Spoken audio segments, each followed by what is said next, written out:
Hello दोस्तों, welcome to this video guys. आज हम बात करने वाले हैं एनईपी को करिकुलर कोर्स के बारे में जो आपको थर्ड सेमेस्टर में मिला है, जिसका नाम है human values and environmental studies. तो गाइस आज हम बात करने वाले हैं कुछ प्रीवियस क्वेश्चन के बारे में, जिससे आपको एग्जाम में काफ़ी हेल्प मिलेगी। और इस वीडियो को अपने दोस्तों के साथ भी ज़रूर शेयर करना, जिससे उनकी भी मदद हो सके। और अगर हाँ आप हमारे चैनल पर नए तो चैनल को कर दें सब्सक्राइब और वीडियो को कर दें लाइक। तो चलिए शुरू करते हैं बिना किसी देरी के। मॉनिटर प्रोटोकॉल संबंधित है। आज से ग्लोबल वार्मिंग से सस्टेनेबल विकास का ओजोन क्षरण से।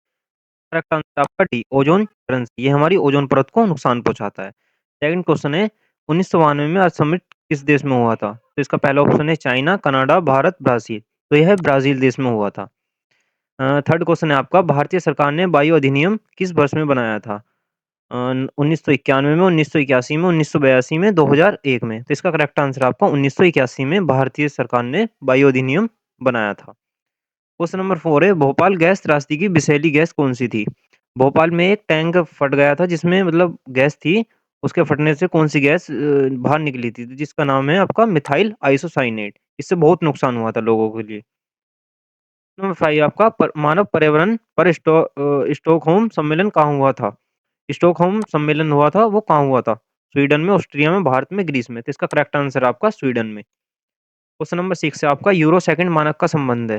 तो यूरो सेकंड जो है ईंधन में कार्बन की मात्रा को कम करने का काम करता है। यह इसका करेक्ट आंसर है।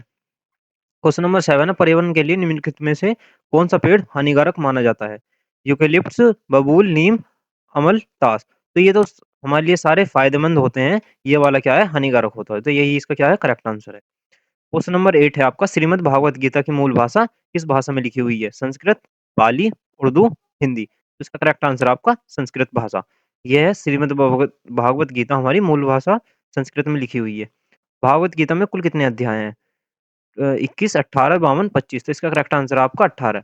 भगवत गीता में 18 अध्याय हैं। साइबर अटैक का शिकार व्यक्ति खो देता है डेटा, पैसा, दोनों, ए और बी, कुछ भी नहीं। तो जब हमारा कोई कंप्यूटर या हमारी जानकारी शेयर हो जाती है, उससे हम डेटा तो खो ही सकते हैं, साथ में हम अपने पैसों का भी नुकसान कर सकते हैं। इसका करेक्ट आंसर हो जाएगा दोनों, ए और बी।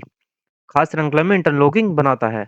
इकोलॉजिकल पिरामिड, खाद लिंक, खाद लोक, खाद जाल। तो इसका करेक्ट आंसर आपका खाद जाल जो है इंटरलॉकिंग बनाता है। क्वेश्चन नंबर 8 आपका, ई-कॉमर्स के माध्यम से कम खरीदे जाने वाले उत्पाद हैं। कपड़े, जूते, वाहन, दवाइयाँ। कपड़े, जूते, दवाइयाँ, ये तो सबसे अधिक मात्रा में खरीदी जाती है। तो इसका करेक्ट आंसर आपका हो जाएगा वाहन। जैव विविधता का पूर्व स्थिति संरक्षण द्वारा किया जाता है। Germplasm bank, gene bank, DNA bank, उपरोक्त सभी। तो इसका करेक्ट आंसर आपका उपरोक्त सभी। वन्य जीव अभयारण्य स्थित है कामरूप, पटना, भुवनेश्वर, हैदराबाद। करेक्ट आंसर आपका कामरूप में स्थित है। प्रोजेक्ट टाइगर कब शुरू हुआ था? प्रोजेक्ट टाइगर था वो 1973 में स्टार्ट हुआ था। तो यही इसका करेक्ट आंसर है। क्वेश्चन नंबर 16 है आपका, राइनो पाया जाता है कान्हा राष्ट्रीय उद्यान में, मानस राष्ट्रीय उद्यान में, काजीरंगा राष्ट्रीय उद्यान में, दूधवा में। तो ये जो काजीरंगा राष्ट्रीय उद्यान है, इसके अंदर आपको राइनो देखने को मिलता है। भारत में कुल संरक्षित क्षेत्र कितने हैं? 581, 481, 681, 781। इसका करेक्ट आंसर आपका 581 है। भारत का प्रथम राष्ट्रीय उद्यान कौन सा था? गिर राष्ट्रीय उद्यान, जिम, कान्हा, उपरोक्त में से कोई नहीं। तो जिम कॉर्बेट राष्ट्रीय उद्यान जो था, ये हमारा भारत का प्रथम राष्ट्रीय उद्यान था। खतरे में प्रजातियों के रेड लिस्ट में नाम सर्वप्रथम किसने प्रकाशित किए? तो ये यूपीसी ने किए, आईयूसीएन ने, आईपीसीसी ने, उपरोक्त में से कोई नहीं। तो इसका करेक्ट आंसर आपका आईयूसीएन में खतरे में प्रजाति रेड लिस्टेड प्रकाशित किए गए थे। केंद्रीय प्रदूषण बोर्ड का मुख्यालय कहाँ है? मुंबई में, रायपुर में, मैसूर में, नई दिल्ली में। तो इसका करेक्ट आंसर आपका नई दिल्ली में केंद्रीय प्रदूषण बोर्ड का मुख्यालय स्थित है। एनजीटी का पूरा नाम है national good tax, national green tax, national treaty, national green tribunal. इसका करेक्ट आंसर आपका फोर्थ, नेशनल ग्रीन ट्रिब्यूनल। चिपको आंदोलन किससे संबंधित है? किरण बेदी से, सुंदरलाल बहुगुणा से, मेधा पाटकर से, इनमें से कोई नहीं। इसका करेक्ट आंसर आपका सुंदरलाल बहुगुणा से संबंधित है। निम्नलिखित में से कौन सा ग्रीन हाउस गैस का उदाहरण है? मीथेन, ऑक्सीजन, कार्बन डाइऑक्साइड, ए और सी। तो मीथेन और carbon dioxide green house gas का उदाहरण है। तो ए और सी इसका आंसर हो जाएगा, आंसर नंबर डी। अम्लीय वर्षा का कारण निम्नलिखित में से कौन सा है? जल प्रदूषण, वायु प्रदूषण, मृदा प्रदूषण, ध्वनि प्रदूषण। तो इसका करेक्ट आंसर आपका एयर पोल्यूशन जो है आपका अम्लीय वर्षा का कारण है। हवा की गुणवत्ता के संकेत हैं? लाइकेन, मास, शैवाल, इनमें से कोई नहीं। तो एल्गाई जो है इसके, ये एल्गाई जो है मतलब शैवाल हवा की गुणवत्ता के संकेत हैं। पर्यावरणीय प्रभाव का मूल्यांकन किया जाता है प्रोजेक्ट शुरू करने से पहले, प्रोजेक्ट खत्म होने के बाद, प्रोजेक्ट के दौरान, प्रोजेक्ट के किसी भी समय। मान लो एनवायरनमेंट इम्पैक्ट असेसमेंट हमें करना है, तो इसे हम प्रोजेक्ट को शुरू करने से पहले किया जाएगा। किसी भी प्रोजेक्ट का असेसमेंट होता है, वो प्रोजेक्ट के पहले ही होता है। स्वामी विवेकानंद के गुरु का नाम है, तो इसका करेक्ट आंसर आपका रामकृष्ण परमहंस स्वामी विवेकानंद जी के गुरु का नाम है। बिल गेट्स का पूरा नाम है William Gates, William Henry Bill Gates third, William Henry Bill Gates और हेनरी गेट्स। तो इसका करेक्ट आंसर आपका William Henry Bill Gates third. Amazon company का मालिक है Mark Zuckerberg, Mukesh Ambani, Jeff Bezos, Steve Jobs. तो इसका करेक्ट आंसर आपका जेफ बेजोस जो है अमेजन कंपनी का मालिक है। रिश्वत अधिनियम यूके लागू हुआ था, इसका करेक्ट आंसर आपका 1 जुलाई 2011 को।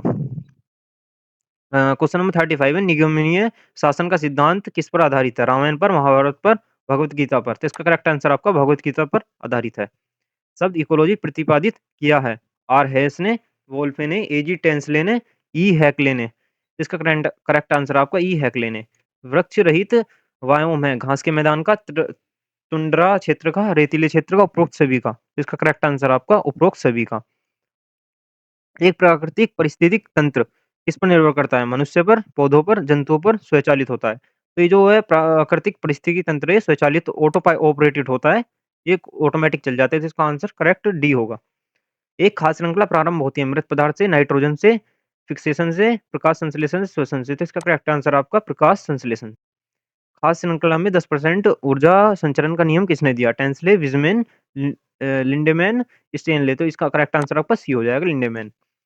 व्यावसायिक नैतिकता सहायता करती है धन अर्जित करने में, व्यापार कदाचार रोकने में, व्यापार बढ़ाने में, उपरोक्त में से कोई नहीं। तो व्यापार कदाचार को रोकने में व्यावसायिक नैतिकता सहायता करती है। हमेशा इंटरनेट की मदद से किया जाता है ई कॉमर्स, ई व्यापार, ई डिस्ट्रीब्यूशन, उपरोक्त में से। इसका करेक्ट आंसर आपका बी, ये व्यापार। नंबर 43 आपका ऑनलाइन खरीदारी की लोकप्रिय वेबसाइट है अमेज़न, फ्लिपकार्ट, मिंत्रा, इनमें से सभी। तो ये जो तीनों हैं ये आपकी ऑनलाइन खरीदारी करने की वेबसाइट हैं। तो इनमें से सभी। आपका आंसर सी डी करेक्ट हो जाएगा। सीएसआर का पूर्ण रूप है कॉर्पोरेट सोशल रेस्पॉन्सिबिलिटी। तो इसका करेक्ट आंसर है। ई-वे का उदाहरण है सी टू सी, मतलब consumer to consumer. Ratan Tata जी का जन्म हुआ था 28 दिसंबर 1937 को, यही इसका करेक्ट आंसर हो जाएगा। क्वेश्चन नंबर 47 है, अजीम प्रेमजी किसके चेयरमैन और सीईओ थे? इन्फोसिस, विप्रो, एसेंचर, कोग्निकोड। तो इसका करेक्ट आंसर आपका वाइप्रो। साबरमती आश्रम स्थित है कहाँ पर? राजकोट में, अहमदाबाद में, पठानकोट में, बड़ौदा में। तो इसका करेक्ट आंसर आपका अहमदाबाद में। निम्नलिखित में से कौन सा व्यक्ति चंपारण सत्याग्रह से संबंधित नहीं रहा था? चंपारण सत्याग्रह में गांधी जी ने चलाया था, जिसमें ब्रजकिशोर प्रसाद थे, राजेंद्र प्रसाद थे और गोविंद बल्लभ पंत थे। तो इसमें अनुग्रह नारायण सिन्हा नहीं थे। तो इसका करेक्ट आंसर हो जाएगा। भारत का मिसाइल मैन मैन किसे कहा जाता है? स्वामी विवेकानंद को, डॉक्टर एपीजे अब्दुल कलाम जी को, महात्मा गांधी जी को, रतन टाटा जी को। तो इसका करेक्ट आंसर आपका डॉक्टर एपीजे अब्दुल कलाम को। गाइस इस वीडियो में इतना ही। अगली वीडियो में हम अगले 50 क्वेश्चन करेंगे। तब तक के लिए धन्यवाद।